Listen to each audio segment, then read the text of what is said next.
Bueno, muchas gracias con todos, bienvenidos.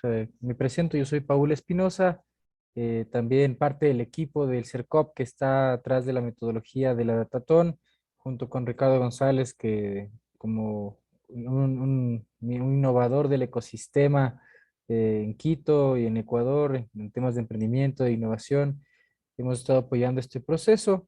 Es un honor para mí, para nosotros, poder estar acompañándoles en este chévere evento. De lo que hemos visto, hay proyectos muy interesantes y seguro que lo que están trabajando está rompiendo con la contratación pública, generando un ambiente de transparencia, de participación y sobre todo que nos permite innovar los procesos de contratación pública y mejorarlos para luchar contra la corrupción, entre otros objetivos. Yo quiero presentarles el día de hoy para la sesión que vamos a tener, que es sobre prototipado rápido, a Ricardo González, un amigo personal y además, como les había mencionado, un innovador ecuatoriano que tiene mucha experiencia en este campo. Eh, pueden ver en la pantalla su hoja de vida y también quiero, más bien te paso a ti, Ricardo, la palabra para que te presentes y pues empieces con tu taller. Muchas gracias, bienvenidos y cualquier consulta estamos a las órdenes. Muchas gracias, Paul. Y bueno, para mí igual un honor poder compartir estos minutos con ustedes y de alguna manera poder enseñarles un poquito de lo que ya decía Paul, un poco de una metodología que usamos mucho para temas de innovación, quizás ya la conocen, es el Design Thinking, y también algunas herramientas de prototipado para que podamos nosotros hacer pruebas de concepto antes de lanzar, en este caso, una plataforma, una app, un dashboard de datos, qué sé yo, ya me van contando también ustedes un poco sus proyectos, ya digamos a la luz o a un ambiente de producción. Me permito presentarme rápidamente. Yo soy Ricardo González, tengo una maestría en Administración de Empresas que la hice en una universidad extranjera. También me he certificado en Innovación para Emprendedores y Fondeo de Startups en la Universidad de Maryland.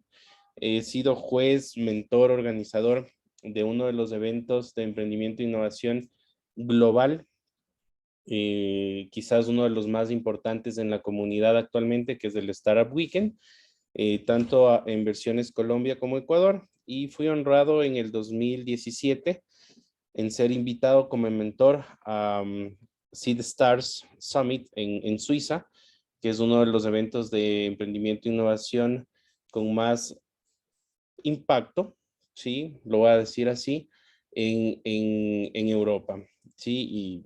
Y que tiene emprendedores de todo el mundo. Y en el 2019 pude estar en el Reino Unido, invitado igual como guest expert a la aceleradora de emprendimientos de Allbrise en el Reino Unido.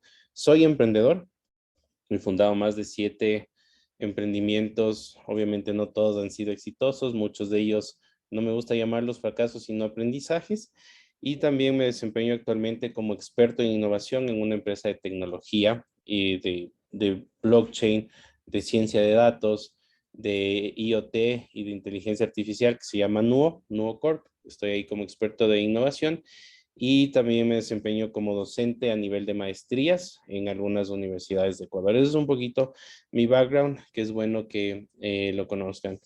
Entonces, nada, más bien vamos a empezar a hablar un poco de la metodología del Design Thinking y quiero ahí, voy a activar por acá el chat y quienes quieran también pues participar pueden alzar la mano, me comenten, ¿sí? ¿Qué es el Design Thinking? Si lo han escuchado, si lo han aplicado, qué aprendizajes han obtenido de esta metodología. A ver, ¿quién se anima? Y si pueden prender las camaritas, mejor, siempre es chévere irnos conociendo un poco más y verlos, ¿no? Entonces, nada, ahí les dejo el espacio a ustedes.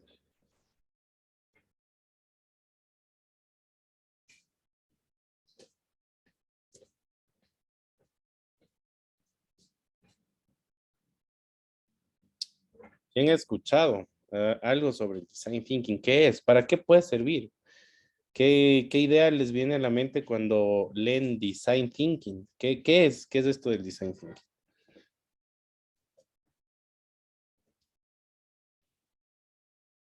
A ver, las dos personas que se animen, vamos.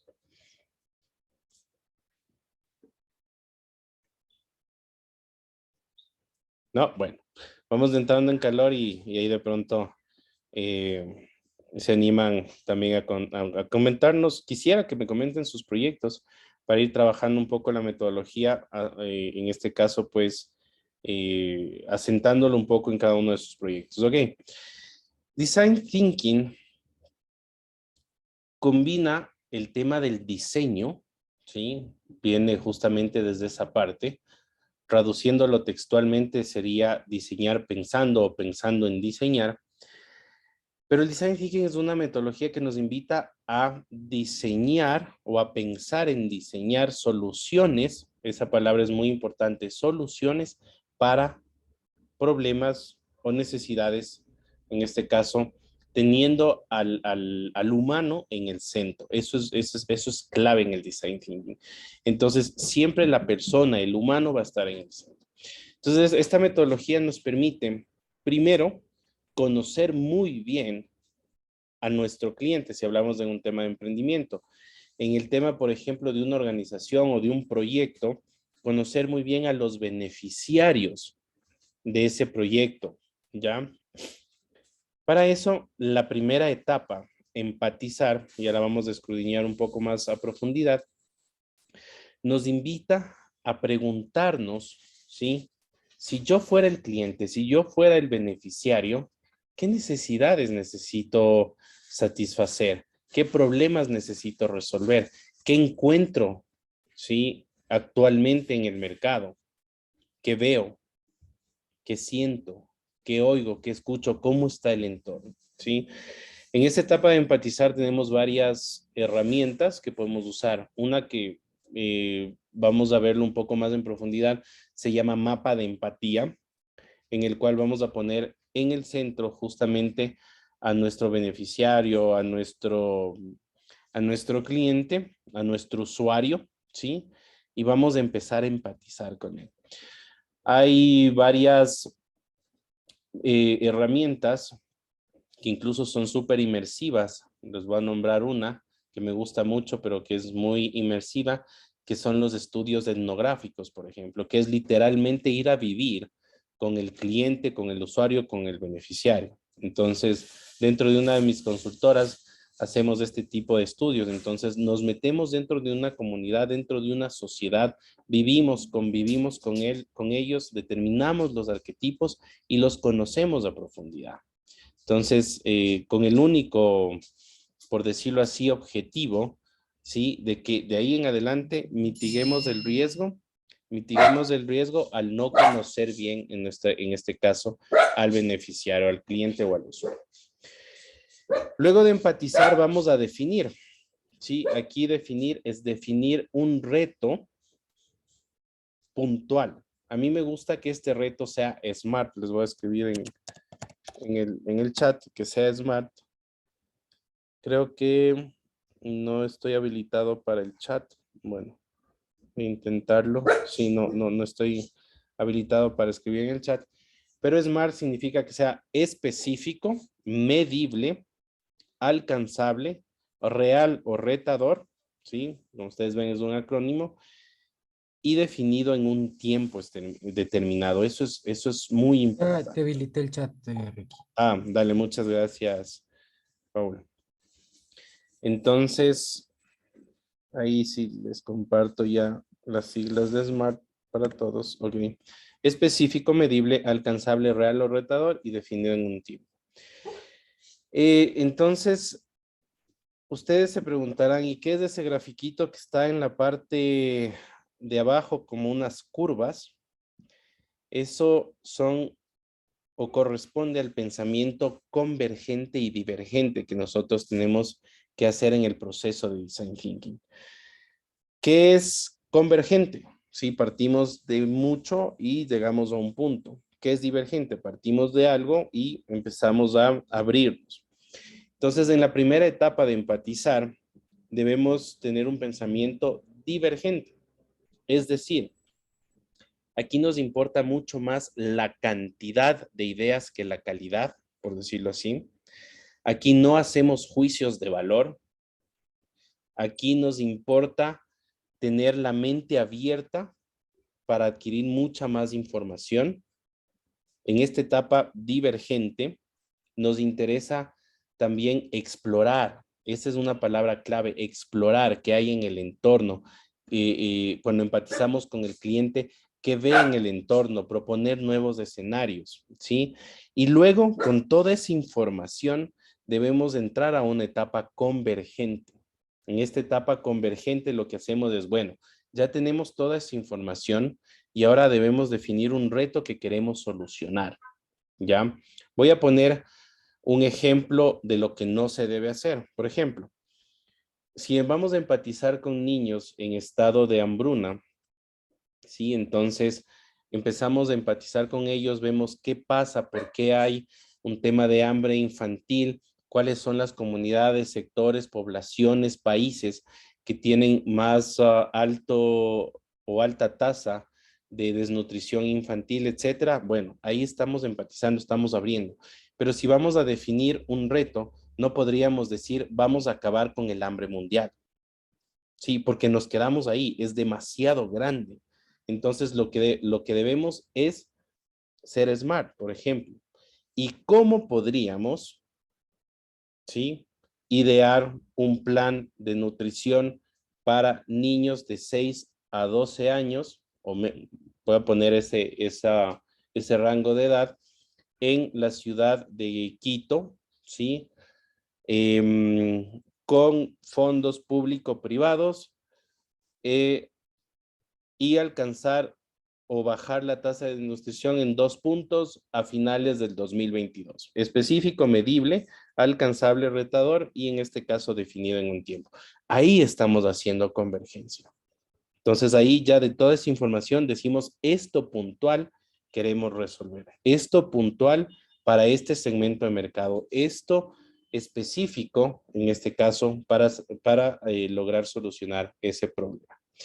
Y luego nuevamente vamos a acudir a nuestro pensamiento divergente. Ya tenemos el reto definido y ahora nos queda empezar a generar ideas, ¿sí?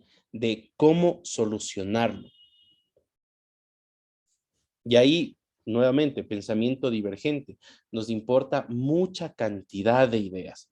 Nos importa explorar, nos importa abrir la mente. Nuestro cerebro tiene 2 hemisferios, hemisferio derecho, hemisferio izquierdo. El derecho es el creativo, el de la música, el explorativo, el de las artes, ¿sí? Y el del pensamiento divergente, de cierto modo. Y el hemisferio izquierdo es más el lógico, procedimental, el más ordenado, ¿sí? Secuencial, que nos ayuda en este caso a converger en algo más puntual. En esta tercera etapa del design thinking podemos usar igual varias técnicas, como por ejemplo la más conocida, lluvia de ideas, y muy general. Podemos usar Scamper, que es que podemos simplificar, cambiar, aumentar, modificar, por las siglas. Bueno, Scamper ya vemos la herramienta, ¿sí? Y ahí necesitamos justamente esa cantidad sin juzgar las ideas de los otros. Decir, esa idea no creo que haga sentido. O esa idea es muy utópica. No, al contrario, vamos a permitir mayor cantidad de ideas. Y luego viene nuevamente una etapa de convergencia, que es también algo que vamos a ver, que es el tema del prototipo. Ustedes saben que muchas industrias, voy a dar algunos ejemplos hoy, antes de lanzar algo al mercado, lanzan un prototipo y eso nos sirve para disminuir o reducir riesgo. Si soy una empresa que hago alimentos, ¿sí? Y nos ha tocado hacer el caso con mi consultora, eh, sacan 2, 3 prototipos, lo testean digamos, en una muestra de una población, ¿sí? Sacan data de eso y dicen, a ver, está bien este prototipo, podemos mandarlo a producción, o este prototipo no llegó a satisfacer las necesidades o resolver problemas de los clientes, tenemos que modificarlo. Entonces, este prototipo, al ser en esta etapa convergente, debe llegar a ser o a tener las características mínimas que resuelvan el problema o satisfagan la necesidad. Voy a poner otro ejemplo en temas de prototipos. Cuando alguien va a hacer una construcción, ¿sí? Voy a hacer un edificio. Viene el ingeniero, usa en este caso todos sus programas de diseño estructural y genera un prototipo, ¿sí? Eso es una maqueta digital, donde mide las fuerzas de las vigas, de las columnas, cuánto peso puede soportar el edificio en la base, de qué ancho y profundidad serán los plintos, etcétera, para minimizar riesgo. Y el arquitecto hace lo propio, hace una maqueta, ¿sí? A cierta escala de cómo va a entrar la luz, cómo va a ser el diseño del edificio para minimizar riesgos. Imagínense, y pasa en ciertos casos, que cojo y me aventuro a construir sin antes hacer un prototipo y luego sobre la marcha estoy tratando de corregir algunas cosas. Eso no nos debe pasar. Y finalmente con este prototipo lo que vamos a hacer es lanzarlo al mercado. O en este caso, si es un proyecto a nivel social, es llevarlo a los beneficiarios y evaluar. ¿Cómo evaluamos ahí? Sacar data, establecer métricas, ¿sí? Observar cómo nuestra solución o nuestro prototipo es o no aceptado en ese mercado o en esos beneficiarios. Y toda esa información nos va a ayudar para nuevamente cerrar este círculo virtuoso, ¿sí? Y ver, empatizar ahí sí con datos reales, ya con datos reales, cómo se comporta la comunidad, cómo se comporta la persona digamos, en un escenario de consumo, ¿sí? Volvemos a definir otro reto, quizás para maximizar la potencia del producto o del servicio como tal, volvemos a hacer una estrategia de ideación, volvemos a sacar un segundo prototipo quizás más avanzado y volvemos a testear. Y siempre vamos a estar haciendo este lazo, este loop que a nosotros los que trabajamos en innovación es algo que lo debemos hacer siempre, ¿sí? Y es un tema que entra ya a otro concepto que es innovación continua. Entonces, en la etapa de empatizar, quiero explicarles un poco esta herramienta que es bastante sencilla. Vamos a poner al beneficiario o al cliente en el centro y vamos a empatizar, a ponernos en los zapatos de él y vamos a ver qué piensa, qué siente, cuáles son sus necesidades, qué preocupaciones tiene, qué es lo que le importa realmente y no lo dice. Eso en marketing lo conocemos como los insights, esas revelaciones. ¿Qué lo motiva? ¿Qué expectativas tiene? Después hacemos un ejercicio cortito. ¿Qué ve? ¿Cómo está su entorno? ¿Sí? ¿Qué ve que se ha hecho? ¿Qué ve que no se ha hecho? ¿Cómo son sus amigos? ¿Cómo son sus colegas en el trabajo? ¿Cómo son las instituciones públicas? ¿Cómo son las instituciones privadas? ¿Qué ve en esas instituciones? ¿Sí? ¿Qué oferta hay en el mercado si fuera un tema de un producto, un servicio? ¿Qué dice y qué hace? ¿Sí? ¿Qué dice, por ejemplo, sobre las instituciones públicas, sobre el IES, sobre el CERCOP, sobre los ministerios? ¿Qué dice y qué hace al respecto? ¿Cómo se comporta? ¿Sí? Cuando está en una institución pública, cuando ve un caso de corrupción, ya entrando un poco más en materia, ¿sí? ¿Cómo se comporta él? ¿Qué datos me da? Eh, Él lo investiga por su cuenta como un ciudadano, hace eso, tiene esa iniciativa o solamente lo dice en redes sociales, se queja en redes sociales. ¿Cómo esta persona, este ciudadano, está en este entorno? ¿Y qué escucha también? ¿Qué escucha acerca de las instituciones? ¿Qué le dice su entorno? ¿Qué le dice su familia?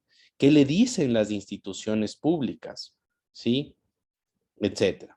También vamos a ir un poco, y esto creo que va a ser vital en el reto que ustedes tienen en este Datathon, que es ir pensando en estas frustraciones. Yo les digo, y voy a ser muy abierto en este momento, yo como ciudadano me siento frustrado de ver corrupción, de ver procesos nada transparentes en ciertas instituciones y no poder hacer nada.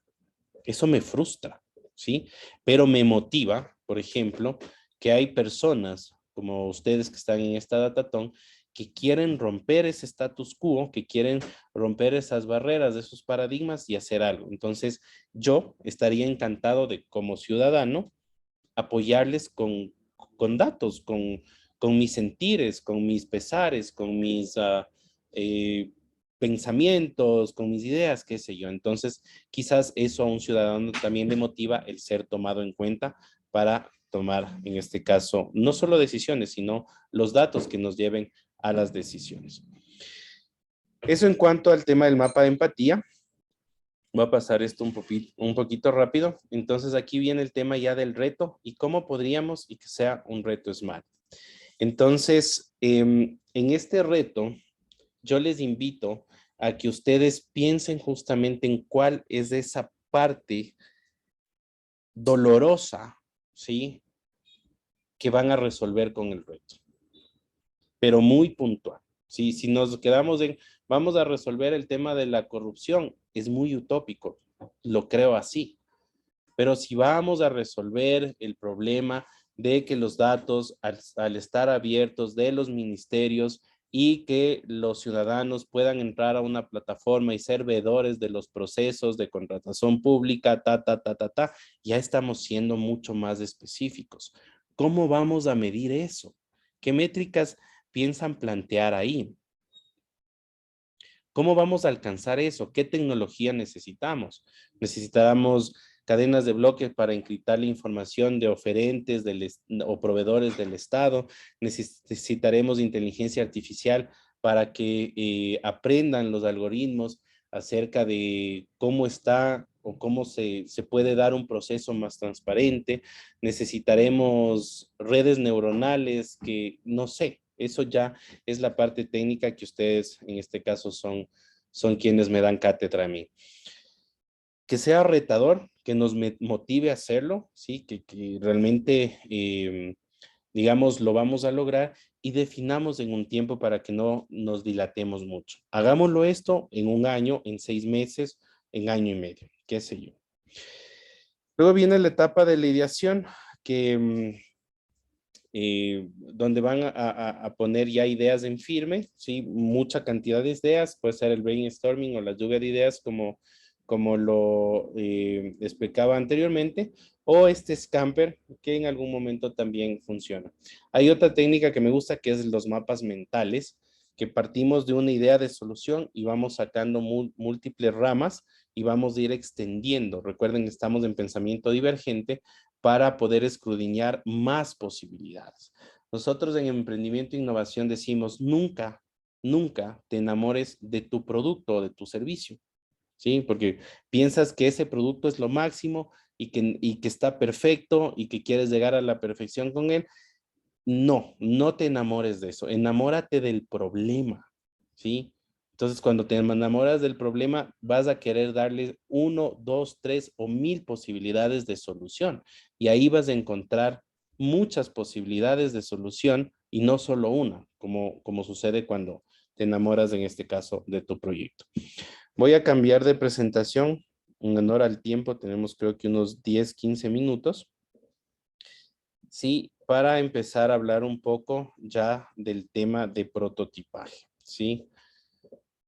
Denme un segundo, me pongo en la presentación y ya. Y listo, y les vuelvo a compartir. Ok. Entonces, una vez ya definimos el reto, vamos a empezar con este proceso de ideación. Ya conocemos al usuario, ya conocemos su dolor, su problema, ya tenemos las ideas de solución. Ahora es momento de empezar a probar y aprender, ¿sí? Entonces, si asumimos que conocemos el mercado, ocuparemos demasiado tiempo y demasiados recursos construyendo el producto perfecto, ¿sí? Cuando tal vez nadie lo compre. Entonces ahí tengo un ejemplo, ¿no? De unas zapatillas que fue un fracaso para Nike, ¿sí? Porque no pudo llegar a entender muy bien al mercado. Bueno, voy a responder una pregunta rápidamente que nos hace JL. En la etapa mapa mental, ahí sí discuto porque si no uno no se enamora de su trabajo o proyecto, la empatía de uno, ¿cómo compartirías? Yo no puedo enamorarme del problema, pero sí asumir una oportunidad por cada problema. O sea, lo que yo les digo es que no se enamoren del producto, ¿sí? Pero enamórense de buscar soluciones.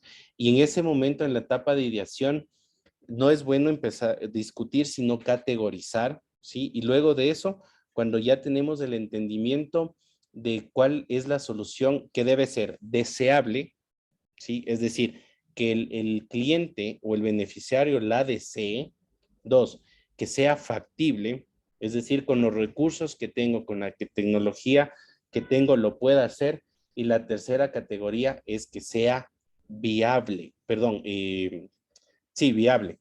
Es decir, financieramente que lo pueda hacer. Deseable, deseabilidad, factibilidad y viabilidad. ¿Ok? Después pasamos una rondita de preguntas. Entonces, en esta parte ya de la construcción del prototipo o producto mínimo viable en ciertos otros escenarios, es la forma más simple y rápida de descubrir si vale la pena o no desarrollar un producto o servicio. Así de sencillo. Les voy a contar la historia de Dropbox, que creo que casi todos conocemos. Ellos prototiparon a través de una herramienta que se llama storytelling, que es contar una historia, ¿no? Y ellos decían, imagínate si te vas o si sales de la oficina y dejaste el computador ahí, llegas a casa y necesitabas hacer un informe. Y la información importante la tenías en la oficina. ¿O qué pasa si te vas de vacaciones y se te cae el computador en un charco de agua y se daña y tenías ahí toda la información de tu trabajo o las fotos de tu viaje? Entonces Dropbox dijo, a ver, esos son problemas, ¿ok? Y ahora voy a prototipar. Lo hizo a través de una historia, como les estoy contando. Y ahí, si nos da tiempo, vemos el video. Ahí dijo entonces, imagínate si todos esos archivos están concentrados, ¿sí? En un servidor en la nube y desde un teléfono celular, desde cualquier otra computadora, desde una tablet, con la única condición de que tengas acceso a Internet, puedas entrar y ver, copiar, trabajar con tus archivos, con esa información. Entonces, antes de desarrollar todo el aparataje o la infraestructura, en este caso de cloud computing para el tema ¿cómo se llama?, de Dropbox, ellos contaron esta historia, por eso se llama un storytelling, contaron un storyboard, contaron esta historia. Perdón, hay un teléfono ahí prendido. Entonces, ante inversionistas, ante posibles clientes, ellos dijeron, sí, me parece genial. Ah, bueno, entonces ya validé, ahora sí me voy a poner a desarrollar como tal. Entonces, voy a ser muy rápido en esta parte. Estoy teniendo un problema aquí con el mouse, se me está desconectando, perdón. Ya, entonces, por ejemplo, el prototipo, si yo me voy a poner un restaurante de donas, el prototipo, ¿sí? Es la foto de la dona. Ese es el prototipo. Entonces le digo, mira, voy a hacer este producto. ¿Qué te parece? Va a tener masa, va a ser frito, va a ser dulce, ¿sí? Entonces valido con posibles clientes. Me dice, oye, me parece un producto interesante. ¿Por qué no lo vuelves realidad? Entonces ahí voy y creo el producto mínimo viable, que es la masa de la dona, en este caso frita, ¿sí? Y les doy a probar. Entonces ellos dicen, sí, el producto me parece genial y ahí sí saco el producto al mercado. Ahí sí le pongo chispitas de chocolate, relleno de mermelada, de arequipe, qué sé yo. Entonces, siempre es bueno empezar con un prototipo para poder entender hacia dónde voy con mi producto. ¿Cómo no construir un producto mínimo viable? Así. O sea, si quiero construir un carro, no es que empiezo por la rueda, porque no estoy satisfaciendo la necesidad, ¿sí? De movilidad en este caso. Luego las dos ruedas del chasis, la puerta, no, necesito llegar para poder satisfacer eso a tener el producto como tal. Nuevamente, ¿cómo no construir un producto mínimo viable? Y es algo que a veces nos enseñan así. Sí, del scooter, aunque con el scooter satisfago la necesidad de movilidad, luego la bicicleta, luego le pongo el motor, la moto y luego el auto, tampoco. ¿Cómo podríamos empezar a construir? Es primero prototipo, ¿sí? Y ustedes han visto los concept car, lo hacen así, solo hacen la parte de afuera para que vean cómo es una maqueta, puede ser en tamaño real, pero sigue siendo una maqueta, es un prototipo, y adentro no tiene motor. Sí, entonces si queremos verlo en las calles de andar, nos tocaría empujarlo, pero que vean que hay un concepto ahí. Luego quizás, sí, ya le adherimos ciertas cosas para que empiece a tener esa parte de la movilidad, que es la que buscamos solventar, por decirlo así, hasta ir ya ampliando las características, en este caso del producto mínimo viable, sí, en miras de hacer un producto ya marketeable, como lo llamamos nosotros. Para dar otro ejemplo en esta parte, por ejemplo, en este momento en NUO, en donde estoy como experto en innovación, estamos construyendo prototipos. Si vamos a lanzar una plataforma tecnológica con blockchain, inteligencia artificial, que nos toma más o menos de 6 a 8 meses en desarrollar, sí, es mucho riesgo y es mucho dinero que vamos a invertir para que después de esa plataforma no tenga el impacto que en este momento pensamos o hacemos la hipótesis que va a tener. ¿Cómo empezamos? Para eso hay, por ejemplo, herramientas como Figma o como Wix, y ustedes conocerán algunas otras que son no code o low code. Es decir, no me voy a poner a programar, no voy a hacer nada del backend. Simplemente les voy a mostrar cómo se vería, cómo mostraría los datos, cómo sería mi dashboard de control, ¿sí? Si es un poquito interactivo cuando tiene un poco de código con un low code, bueno, excelente. Pero si no, no hay problema porque estamos en prototipo. Los datos vamos a cogerlos desde estas fuentes, ¿sí? El científico de datos y la inteligencia artificial los va a categorizar así. Ok, listo, muy bien. Pero a mí lo que me interesa es ver lo más parecido, ¿sí? A lo que sería el producto final, el dashboard, en donde están los datos, donde me muestra la información, donde esa data se convirtió en información para la toma de decisiones. Eso es lo que vendría a ser el prototipo. Ya después vamos a ir construyendo el producto mínimo viable, ya le vamos a meter código, ya le vamos a meter tecnología, ¿sí? Pero ya tenemos como ese norte hacia donde vamos a ir. No es necesario tener el producto correcto, perdón, es necesario tener el producto correcto, pero no el producto perfecto. Esa es una máxima en el tema de la construcción del producto mínimo viable. ¿Ok?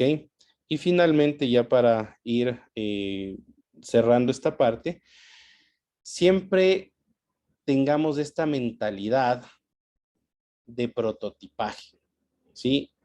Es decir, podemos hacer un prototipo de cualquier cosa. De cualquier cosa. Sí, con mi consultora, quieren hacer un prototipo de leche saborizada para los niños. Ok, hagamos eso, hagamos un prototipo. Con NUO, una plataforma hiper tecnológica, ok, empecemos por un prototipo. Una construcción, un edificio, empecemos por un prototipo. Una silla, una mesa, empecemos por un prototipo, ¿ya? Los prototipos son desechables, entonces no gastemos mucho en eso, porque si no satisface las necesidades o problemas o problemas del segmento de mercado que queremos satisfacer, lo vamos a desechar y vamos a hacer otro prototipo. Entonces, esos se van creando para ir aprendiendo cada vez más. Y el prototipo y el producto mínimo viable debe parecer real, más no serlo, debe parecer real, ¿sí? Porque ya es la cara que va a tener el cliente o beneficiario, en este caso el producto. Muéstralo. No le digas cómo funciona o dale muy poca información para ver cómo interactúa el usuario o el beneficiario con el producto mínimo viable o con el prototipo. ¿sí? Porque si tú le dices, tienes que aplastar este botón, tienes que bajar, y no, déjalo que sea natural. Observa, observa mucho y escucha que te diga, que te dicen ellos, oye, esto me confunde, oye, aquí, no sé, me dijeron una instrucción arriba, la hice, pero qué sé yo. Entonces siempre observemos y escuchemos qué nos dicen los usuarios o los beneficiarios.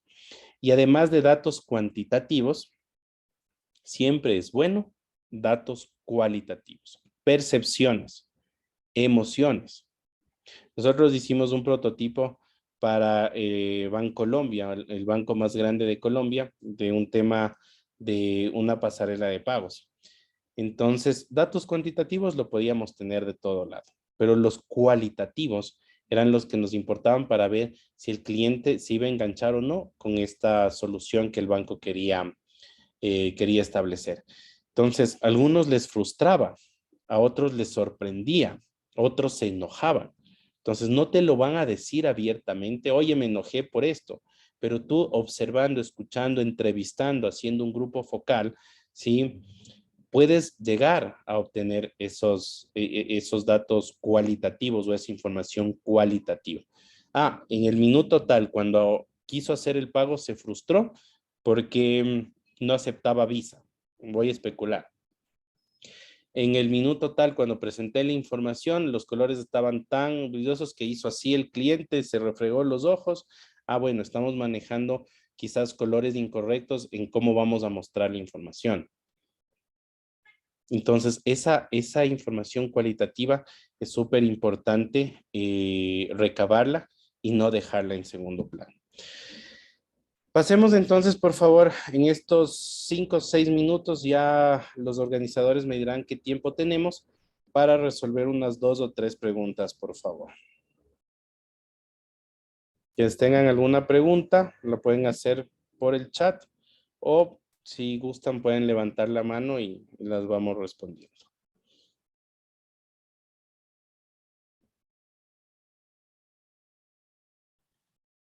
Sí, buenas tardes. Les saluda Santiago Sarmiento de la Universidad de Cuenca y tenía una consulta en particular. En primer lugar, muchas gracias por la información compartida con nosotros. En este sentido ¿cuál sería el primer paso, por ejemplo, para generar este proceso de empatía dentro de la difusión de un proyecto que uno plantea o la idea en especial? O sea, cómo llegar a captar la atención de futuros clientes o de futuro, en este caso de futuros analistas de proyectos que nosotros tengamos pensado realizar. Esa era mi pregunta. ¿Cuál es la parte más importante que se debería destacar para enganchar la idea con posibles clientes o en este caso con posibles evaluadores, que es en nuestra situación actualmente? Muchas gracias. Claro que sí, Santiago. Cuéntame un poquito más de tu proyecto, dame un poco más de contexto. ¿Cuál, cuál es tu cliente o cuál es, sí, la persona que va a utilizar, digámoslo así, tu producto, tu servicio, tu plataforma? Dejémosle en general producto o servicio. Sí, en general, bueno, es en cuestión, me doy una idea, por ejemplo, de proyectos de investigación sobre el tema de presentación de propuestas de investigación, que es netamente en donde nosotros nos enfatizamos específicamente. Ya, entonces, tus clientes, por decirlo así, serían investigadores. Exactamente, sí. Entonces voy a empatizar con él. Entonces, por ejemplo, a mí me han invitado a hacer investigación, pero por tiempo, lamentablemente, no he podido en la universidad donde doy clases a posgrado. Entonces, yo empezaría justamente por entender a los investigadores en su entorno. O sea, ¿por qué investigas? Generar nuevo conocimiento, perfecto. Pero ¿qué más hay en el entorno? Pensemos fuera de la caja. Entonces, un investigador, si haces el mapa de empatía con ellos, te puede decir, lo que pasa es que sí, yo investigo, pero en la universidad no pagan bien, o yo investigo, pero mis patentes no se pueden vender, se quedan como un paper, una revista indexada, cuartil 3, 4, de, no sé. Yo escucho que, por ejemplo, y es un caso real de un amigo investigador, yo escucho que, por ejemplo, en Alemania los investigadores no dan clases, solo se les paga por investigar y no es que sean profesores, ¿sí? Yo veo en Finlandia que el Estado el 10% del PIB, voy a especular cualquier cosa, lo dedica a investigación, pero en el Ecuador no llega ni al 1%, no sé los datos reales. Yo siento que la investigación está subvalorada en el Ecuador, ¿sí? Entonces, todo eso es un mapa de empatía. Entonces, el investigador o tú conversando, poniéndote en los zapatos de los investigadores, puedes ir recabando. ¿Qué le frustra al investigador? Por ejemplo, esa es una pregunta muy, muy importante. ¿Qué le frustra? ¿Le frustra que sus publicaciones no salgan en la revista o le frustra más bien que no le den una patente o le frustra que la universidad no comercialice las patentes con empresas privadas que podrían ponerlo en producción? ¿Qué le frustra? Y también, ¿qué le motiva? ¿Sí? Por ejemplo, en mi caso, te cuento, me decían, oye, ¿y qué te motiva a ti a hacer investigación?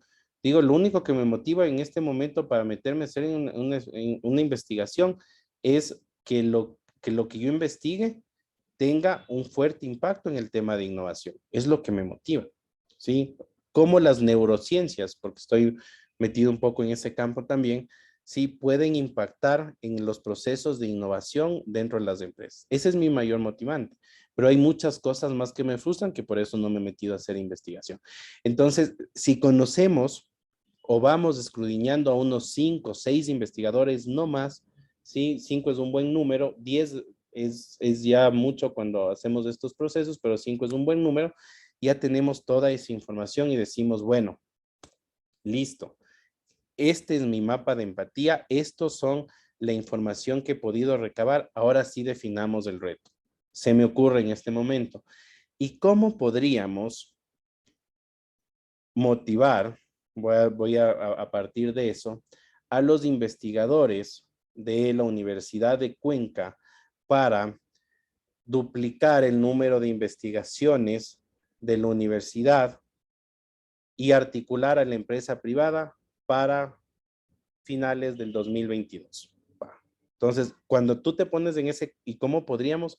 Ya el cerebro quiere resolverlo, ¿sí? Y quizás te pasó ahorita, Santiago, te dije, ¿cómo podríamos? Y tu cerebro empezó a tratar de ver soluciones.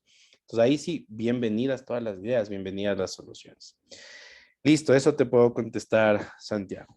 Listo, muchas gracias, Ricardo, por la Con todo respuesta. gusto. Gracias. Yo me les despido, pero le voy a pedir a Paul Espinosa, de CERCOP, y a Paul Proaño también, que no me hagan olvidar para mandarles todo un libro de Design Thinking, ¿sí? Y que los puedan compartir, en este caso, a ustedes para que tengan toda la metodología ahí a la mano y siempre tengan un libro de consulta donde puedan también ver casos prácticos. Yo me despido, tengo un compromiso a las 6, por eso le decía a Paul que máximo podríamos estar 40 minutos, pero yo creo que estos 40 minutos han sido bastante aprovechados. Y nuevamente agradecer al CERCOP por esta invitación y motivarles a ustedes a que esos proyectos realmente generen ese impacto que necesitamos. Realmente ustedes pueden cambiar la historia, ¿sí? Y lo están haciendo a partir de hoy. Muchas gracias. Muchas gracias, Ricardo, por tu apoyo. Seguiremos en contacto durante todo el evento y ya les comparto el insumo que nos acabas de mencionar. Con esto podemos cerrar esta sesión de información, de charla, con un poco de contenido que les puede ayudar a estructurar un poco mejor su proyecto, un poco a prototipar, a analizar un poco mejor cuáles son los usuarios a los que quieren llegar y cómo presentar de una forma más digerible la data y sus resultados. Les deseo el mayor de los éxitos en este proceso. He visto proyectos maravillosos, veo que están trabajando muy duro, les felicito por eso. Les agradecemos también mucho por dedicarse a esto. Con esto, Paul, cerraríamos esta sesión. Yo doy por finalizado, te paso el documento de Ricardo para continuar y seguimos mañana con las siguientes sesiones. Perfecto, muchísimas gracias a todos y pues que tengan una excelente tarde. No se olviden, por favor, en el chat de líderes, ayúdennos comunicando quienes deseen mentorías para el día de mañana. Están unos excelentes mentores de vida con experiencia en base conceptual y base de datos. Así es que mañana nos estaremos viendo. Les agradecemos mucho por su esfuerzo y que tengan un excelente día. Gracias.